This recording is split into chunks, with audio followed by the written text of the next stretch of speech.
दुनिया तब बदलेगी जब तुम बदलोगे। अब एक आदमी किसी के घर मेहमानबाजी में गया, उन्होंने दूध का गिलास लेकर आए, दूध पी लीजिए। उसने लिया, दूध फेंक दिया। क्या बात है, दूध फेंका क्यों? मक्खी है। अच्छा कोई बात नहीं, दूसरा गिलास देते हैं। वो बेचारी दूसरा गिलास भर के लाई, उसने फिर दिया, इन्होंने फिर फेंक दिया। अरे अब क्या हुआ, अब क्यों फेंका? अरे मक्खी थी है, 2 गिलासों में मक्खी। गिलास बदल दिया, फिर दूध भर के लाई, वो फिर फेंकने लगे। तो इसने कहा, जिसके घर पे रोके थे उस माता जी ने कहा, क्या बात है भैया, अब क्यों फेंक रहे? अरे फिर मक्खी है। तो उस औरत ने गौर से देखा तो एक जोर का चांटा मारा, बोले ठटरी के बरे, मक्खी गिलास में नहीं है, तेरे चश्मा में चिपकी है। मक्खी गिलास में नहीं है, तुम्हारे चश्मा में है। चश्मा की मक्खी हटाओ, वरना सब में मक्खी दिखाई देगी। उसी प्रकार मेरे पागलो, दुनिया को बदलने के पहले देश को बदलो, देश को बदलने के पहले जिला को बदलो, जिला को बदलने के पहले गांव को बदलो, गांव को बदलने के पहले समाज को बदलो, समाज को बदलने के पहले परिवार को बदलो, परिवार को बदलने के पहले घर को बदलो, और घर को बदलने के पहले खुद को बदलो। आप खुद को बदलोगे तो दुनिया बदलेगी। बोलो सीताराम। भगवान मिलेंगे कैसे? भगवान कैसे मिलेंगे? भगवान को पाने का सर्वोत्तम एक ही उपाय है।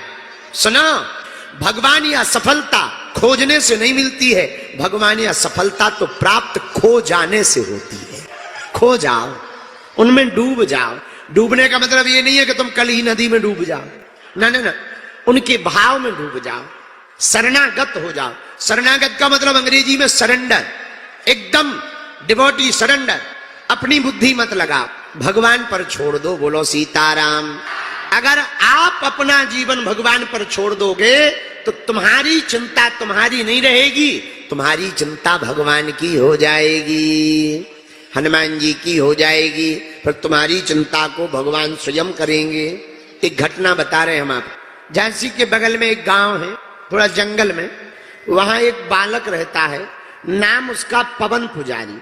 वो हनुमान जी का परम भगत। पर वो बालक पढ़ने में बड़ा माहिर था। पढ़ते पढ़ते भगवान ने कृपा की, उसकी नौकरी लग गई। तो ट्रेन में पायलट हो गया, ट्रेन चलाने लगा, ड्राइवर बन गया, पायलट।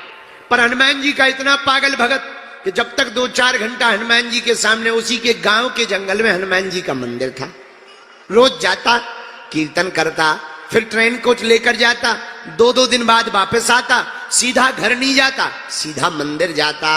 घर वाले बड़े हैरान, घर वाले ताना देने लगे, अरे इतना ही पुजारी बनना है, ज्यादा पुजारी बने हैं तो काहे को नौकरी करते हो, काहे को फिर घर में रहते हो। एक दिन उसका दिमाग घूम गया, अब वो हनुमान जी की भक्ति में इतना लीन हो गया, उसे ध्यान ही नहीं रहा कि हमको ड्यूटी पे जाना है। 1 दिन हो गए, 2 दिन हो गए, 3 दिन लगातार बैठा रहा, अखंड, न रात को उठा न दिन। घर वाले जाए तो बात ना करें, आंखें बंद कर ले और रोने लगे। घर वाले बड़े हैरान भये। रात को ही घर वाले ऑटो करके हमारे दादाजी के पास आए, महाराज वो जो बालक है आपको चेला पागल होगा, 3 दिन से ड्यूटी पे नहीं जा रहा, नौकरी छूट जाएगी। बड़ी मुश्किल से तो नौकरी मिली, महाराज कृपा कर दो, उसकी बुद्धि ठीक हो जाए। दादाजी बोले भगवान की भक्ति है, करने दो करने दो। बिल्कुल सत्य घटना बता रहे, ध्यान से सुनना। माता पिता फिर वापस आए, बेटा उठ जा, चल नौकरी पे चलो जा, नौकरी छूट जाएगी। पर वो तो आंख बंद करके, पिताजी तुम्हें नौकरी पे जाना हो तो जाओ, हम तो भजन करेंगे। अरे बेटा हमारी नौकरी थोड़ी लगी, उसके बाप ने डांटा। अंत तो गत्वा परिवार वाले समझ गए कि इसका तो दिमाग खिसक गया है, हनुमान जी की भक्ति करते करते शायद पागल हो गया है, इसलिए घर वाले भाग आए। 3 दिन बाद जब इसे होश आया, इसने सोचा नौकरी पे तो जा नहीं रहे, वैसे ही छूटनी है, एक काम करो अधिकारी नौकरी छुड़वावे, उसके पहले खुद ही इस्तीफा दे दो। तो झांसी दूर थी, साइकिल उठाई, उसने एक पेन कागज पर लिखा, स्टेशन मास्टर के नाम पर पत्र लिखा और जाकर स्टेशन मास्टर के दफ्तर में गया, साहब हमारा ये इस्तीफा स्वीकार करो। स्टेशन मास्टर बोले क्या बात पवन, क्या बात है, ये इस्तीफा क्यों ले आए? पवन पुजारी बोला साहब हम ड्यूटी पे आ नहीं पाते, हमारा दिमाग पता नहीं कैसा है, हनुमान जी के अलावा हमें कुछ सूझता नहीं है और हम बेफिजूली में सरकार की वेतन ले रहे हैं, ये भी एक अपराध है, ये भी एक पाप है, कि बिना मेहनत की वेतन ले रहे, ये अपराध है, इसलिए आप हमारा इस्तीफा स्वीकार करें। स्टेशन मास्टर ऊपर से नीचे तक देखने लगे, क्या बात है, आप हमें ऐसे क्यों देख रहे, हम 3 दिन से नहीं आए, हमारी भूल हो गई, क्षमा करो। स्टेशन मास्टर बोले, अरे पागल हो गए क्या, तुम अभी अभी तो ट्रेन का डिब्बा छोड़ कर गए हो, अभी अभी तो तुम ड्यूटी खत्म करके गए हो, और देखो तुम 3 दिन आए और ये तुम्हारे 3 दिन के हस्ताक्षर रजिस्टर में है। उसकी आंखों से आंसू बहने लगे। उसने जब रजिस्टर देखा, अरे ये तो हमारे ही हस्ताक्षर है, फिर ट्रेन कौन चलाता रहा और कौन यहाँ आता रहा, हम तो वहां मंदिर में बैठे रहे। आंखों में आंसू भर के वो समझ गया हम वहां पूजा में व्यस्त रहे, पर हमारी चिंता हनुमान जी को बनी रही। फिर तो उसने कहा कि अब तो देर ही मत करो, अब तो इस्तीफा ले ही लो, जब हमारे प्रभु को कष्ट उठाना पड़ रहा। इसीलिए मेरे पागल, शरणागति से ही भगवान की प्राप्ति संभव है। इस कथा का आशय है, अगर हम आप हनुमान जी के भरोसे रहेंगे तो हम लोगों को चिंता नहीं करनी पड़ेगी, हमारी चिंता वीर बजरंग बली को करनी पड़ेगी। ऐसे समझो, समझ में आएगी बात। किसी भी फैक्ट्री का कोई मालिक होता है तो फैक्ट्री चलाने की चिंता किसको होती है, नौकर को या मालिक? मटेरियल ना बिक रहा हो तो टेंशन किसको होती है, मार्केटिंग घट रही हो तो टेंशन किसको होती है, सामग्री ना बन पा रही हो तो टेंशन किसको होती है? नौकरों को क्या लेना देना, भैया तुम वेतन नहीं दोगे दूसरी कंपनी ज्वाइन कर लेंगे, हाँ जी या ना जी। तो साधारण सी फैक्ट्री के में सेवा करने वाले नौकरों को टेंशन नहीं होती, मालिक को टेंशन होती है। उसी प्रकार तुम अपनी जिंदगी के मालिक बने रहोगे तो टेंशन तुमको रहेगी, पर तुम अपनी जिंदगी के मालिक बजरंग बली को बना दोगे तो चिंता हनुमान जी महाराज की हो जाएगी। अब निर्णय तुम्हें लेना है, तुम्हें खुद मालिक बनना है या हनुमान जी को मालिक बनाना है। अगर हनुमान जी को मालिक बना दोगे भैया, उनके चरणों में सरेंडर हो जाओगे तो क्या पा जाओगे, हनुमान जी महाराज की शरण में सब सुख प्राप्त होंगे। अगर आप हनुमान जी की शरण में आ जाओगे तो इसका दूसरा फायदा भी है। पूछो क्या? एक आदमी महात्मा जी के पास गया, महाराज हम पर आपकी कृपा बनी रहे, भगवान की कृपा कैसे होगी?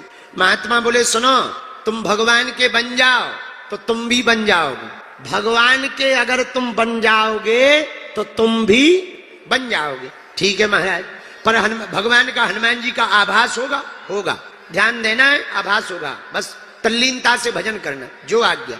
सीधा साधा गांव का आदमी, अब वो 24 घंटे में भोजन करे, हे हनुमान जी महाराज भोजन कर लो, सोवे, अच्छा हनुमान जी हम भी सो रहे तुम भी सो लो, तो जैसे ही जागे राम राम हनुमान जी जग जाओ, और कोई पूजा नहीं, बस यही पूजा। नहावे, लो हनुमान जी चलो नहा लो, हर हर महादेव, तेल फुलेल लगावे, लो बजरंग बली, वाह डाबर को तेल लगाओ, तेल लगा लो डाबर का, नाम मिटा दो बाबर का, लो हनुमान जी महाराज, लो कपड़े पहन लो हनुमान जी, बस यही पूजा करे। और रोज पैदल चले समुद्र के किनारे, राम राम राम सीताराम सीताराम सीताराम सीताराम, लो हनुमान जी अब भोजन करके हम टहल रहे, तुम भी टहल लो, बढ़िया शरीर रहेगा, वरना फेंट बढ़ जाएगा, पेट बढ़ जाएगा, वेट बढ़ जाएगा, तो खा के थोड़ा टहलना चाहिए, डाइटिंग प्लान भी करनी चाहिए। अब ऐसो विचार करके वो पैदल चले, सो क्या देखे, समुद्र की रेती पर उसके पैर बने और पीछे से किसी और के पैर बनने लगे। अब तो बड़ा चौंका, वो चले तो वो कदम चले, अच्छा पैर के निशान दिखाई देवे पर भगवान न दिखाई दे। भागा भागा महात्मा के पास आया, महाराज आपकी कृपा से आभास तो होने लगा पर इन आंखों से दर्शन नहीं हो रहे, क्या गड़बड़ी है? दर्शन भी होंगे, चिंता मत करो, भजन करते रहो। अब और भजन करने लगा।